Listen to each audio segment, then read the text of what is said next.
या देवी सर्वभूतेषु माँ चंद्रघंटारूपेण संस्थिता नमस्तस्यै नमस्तस्यै नमस्तस्यै नमो नमः।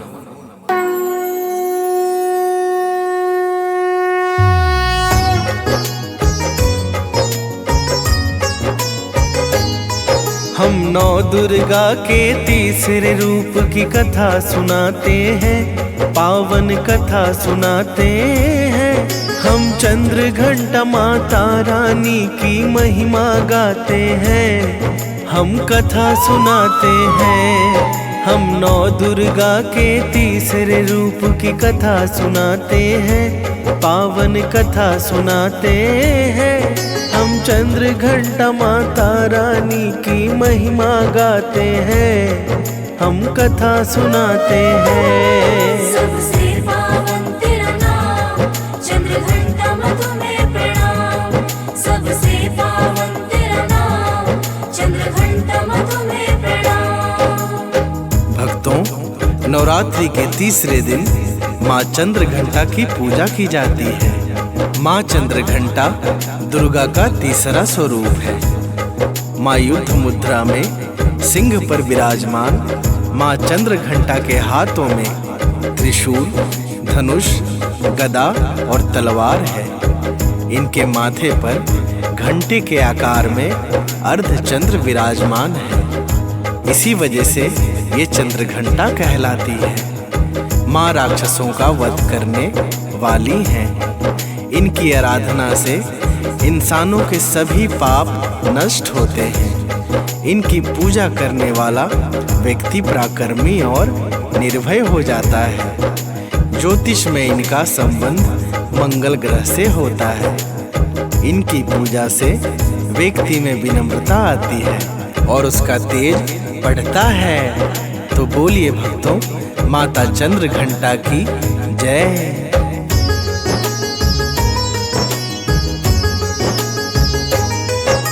नवरात्रि के तीसरे दिन होता है माँ का पूजन।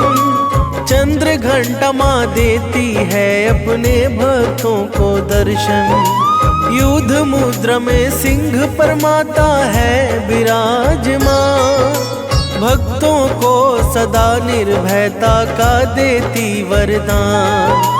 माथे पे घंट सार्ध चंद्र धारण करती है माई। इसी कारण से तीसरी दुर्गा चंद्रघंटा कहलाई। माता के श्री चरणों में हम शीश नवाते हैं, पावन कथा सुनाते हैं। हम चंद्रघंटा माता रानी की महिमा गाते हैं, हम कथा सुनाते हैं। सबसे पावन तेरा नाम, चंद्रघंटा माँ तुम्हें प्रणाम। सबसे पावन तेरा नाम, चंद्रघंटा माँ तुम्हें प्रणाम। भक्तों, एक बार की बात है, दैत्य गुरु शुक्राचार्य का शिष्य रंभ नामक असुर था। वह असुर राज था जिसके राज्य में सारी प्रजा दुखी और डर से भरी हुई थी। वह अपनी प्रजाजनों को तरह तरह के कष्ट देता था, उन पर गलत कर लगाता था। उसके राज्य में चारों ओर अशांति और कोलाहल का वातावरण था।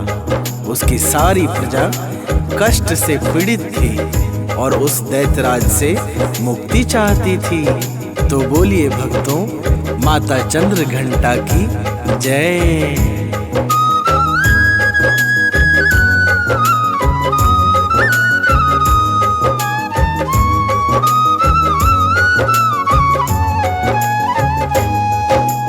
एक बार की बात है भक्तों, शांति थी चहुओं। शुक्राचार्य का शिष्य रंभ था असुरों का सिरमौर। उसके राज्य में सभी दुखी थे, सुखी न था कोई।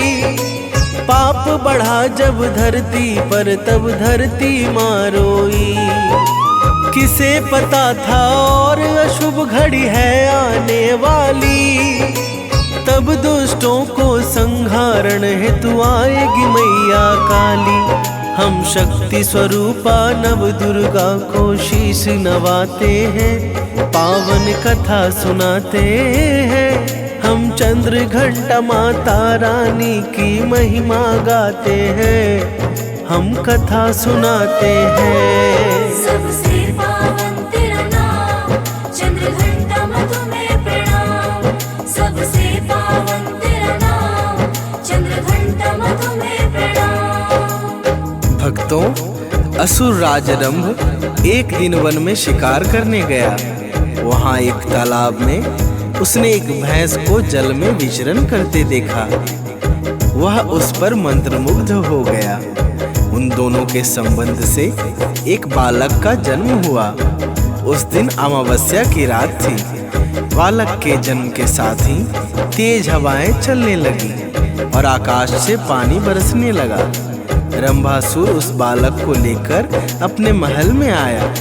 ऐसा लगता था कि वह बालक काली शक्तियों से संपन्न था। तो प्रेम से बोलिए भक्तों, माता चंद्रघंटा की जय।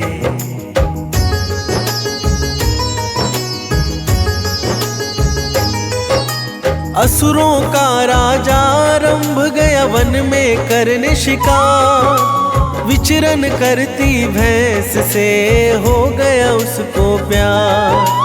दोनों की युति से जन्मा बालक गुंजा क्रंदन स्वर।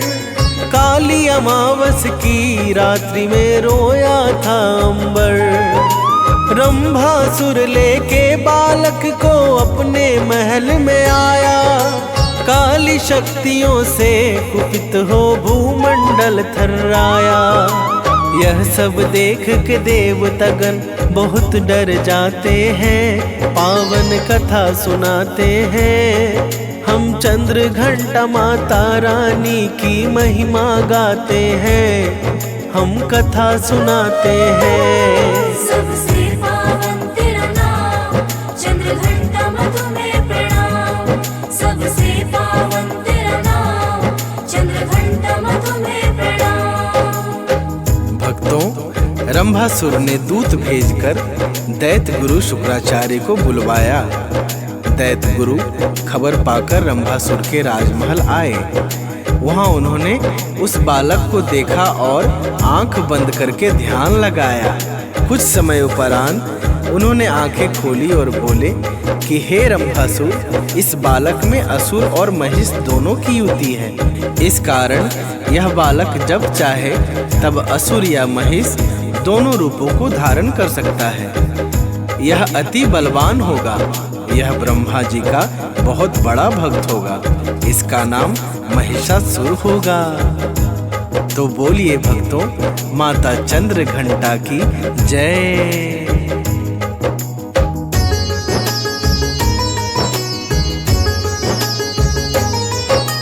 दूत भेजकर शुक्राचार्य को रंभासुर ने बुलाया। दैत्य गुरु ने आंख बंद कर तब है ध्यान लगाया। रंभासुर इसमें असुर और महिष की है छाया। जब चाहे धारण कर सकता है दोनों काया। तीनों लोक का राजा बनेगा, दैत्य गुरु ने बताया। महिष युति से जन्मा असुर महिषासुर कहलाया। भक्त बड़ा होगा ब्रह्मा का यह बतलाते हैं। पावन कथा सुनाते हैं, हम चंद्रघंटा माता रानी की महिमा गाते हैं, हम कथा सुनाते हैं। सबसे पावन तेरा नाम, चंद्रघंटा माँ तुम्हें प्रणाम। सबसे पावन तेरा नाम, चंद्रघंटा माँ तुम्हें प्रणाम। भक्तों, महिषासुर धीरे धीरे बड़ा होने लगा, परंतु अत्याचार के मामले में अपने पिता रंभासुर से भी 2 कदम आगे था। उसके अत्याचार से चारों ओर त्राही त्राही मच गई। मनुष्य असुर तो छोड़िए, उसके स्वभाव से साधु संत भी परेशान हो उठे। सबके सामने विकट समस्या उत्पन्न हो गई थी। कुछ दिन बाद रंभासुर की मृत्यु हो गई और उसी मृत्यु के उपरांत महिषासुर राजगद्दी पर बैठा। अपने बल के घमंड में वह सारी मर्यादाएं लांघ गया था। तो बोलिए भक्तों, माता चंद्र घंटा की जय।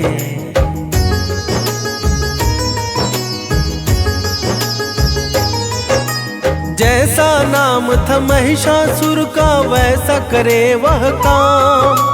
उसके अत्याचार से मच गया जगत में त्राहिमाम। क्या मानव क्या साधु संत सबको करे परेशान। विकट समस्या आन पड़ी, कोई ना था समाधान। रंभासुर के बाद बना वो असुरों का महाराजा। बल के मद में चूर होकर वो भूल गया था मर्यादा। अति बलशाली असुर राज से सब थर्राते हैं। पावन कथा सुनाते हैं हम, चंद्र घंटा माता रानी की महिमा गाते हैं। हम कथा सुनाते हैं। सबसे पावन तेरा नाम, चंद्र घंटा तुम्हें प्रणाम। सबसे पावन तेरा नाम, चंद्र घंटा तुम्हें प्रणाम। भक्तों, सभी देवों से एक दिव्य ज्योति निकली, जिसने 10 भुजी स्त्री का रूप धारण किया। सभी देवों ने उन्हें प्रणाम कर उनकी स्तुति की और उनको अपना अस्त्र शस्त्र प्रदान किया। भगवान शिव ने उनको अपना त्रिशूल दिया। भगवान विष्णु ने अपना सुदर्शन चक्र, तो इंद्र ने अपना ब्रज माता को प्रदान किया। माता चंद्र घंटा सभी तरह के अस्त्र शस्त्र से सुसज्जित होकर महिषासुर के मान मर्दन को चली। तो बोलिए भक्तों, माता चंद्र घंटा की जय।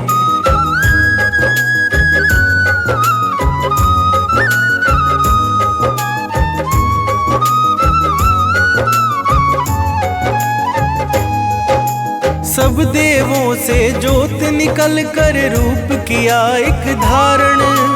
भई प्रगट आदि जगदम्बा करने को कष्ट निवारण। सभी ने अपने अस्त्र शस्त्र तब माँ को किया प्रदान। हाथ जोड़कर कहने लगे हैं, माँ करो दुख का निदान। अम्बे भवानी है कल्याणी, नमन है बारंबार। महिषासुर के कारण माते कुपित है ये संसार। दुष्ट के प्राण हरण को माँ हम तुम्हें मनाते हैं। पावन कथा सुनाते हैं हम, चंद्र घंटा माता रानी की महिमा गाते हैं। हम कथा सुनाते हैं। सबसे पावन तेरा नाम, चंद्र घंटा तुम्हें प्रणाम। सबसे पावन तेरा नाम, चंद्र घंटा तुम्हें प्रणाम। भक्तों, जब यह महिषासुर को एहसास हो गया कि वो आदि शक्ति स्वरूपा माँ दुर्गा से युद्ध कर रहा है, तब वह माता के पास हाथ जोड़कर खड़ा हो गया और माता से कहा कि हे माँ, आपके हाथों मरकर मुझे मोक्ष की प्राप्ति होगी। माँ ने महिषासुर को अपने साथ ही पूजन का वरदान दिया। इस प्रकार एक असुर भी अंत समय में सद्बुद्धि को पाकर अमरलोक को गया। भक्तों, माता का घंटा असुरों को भय प्रदान करने वाला होता है और वहीं इससे भक्तों को संसारी कष्टों से मुक्ति मिलती है। माता का यह स्वरूप हमारे मन को नियंत्रित रखता है। पूजा शुरू करने से पहले माता को केसर और केवड़ा जल से स्नान कराना जरूरी है। उसके बाद सुनहरे रंग के वस्त्र पहनाकर कमल और पीले गुलाब के फूल अर्पण करें। साथ ही माला भी चढ़ाएं। आप पंचामृत, मिश्री और मिठाई आदि से भोग लगाकर उनके मंत्रों का जाप करें। नवरात्रि में माँ के इस रूप को दूध और दूध से बने पदार्थों का भोग अर्पित करना चाहिए। तो बोलिए भक्तों, माता चंद्र घंटा की जय।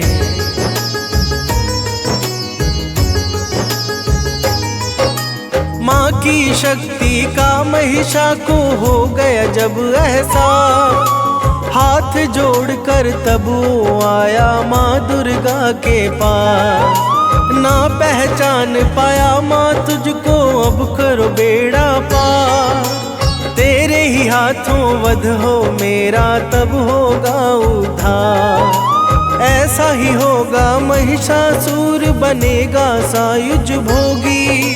मेरे साथ तेरी भी सदा इस धरा पर पूजा होगी। इसी कारण से हम सभी विजयदशमी मनाते हैं, पावन कथा सुनाते हैं। हम चंद्र घंटा माता रानी की महिमा गाते हैं, हम कथा सुनाते हैं।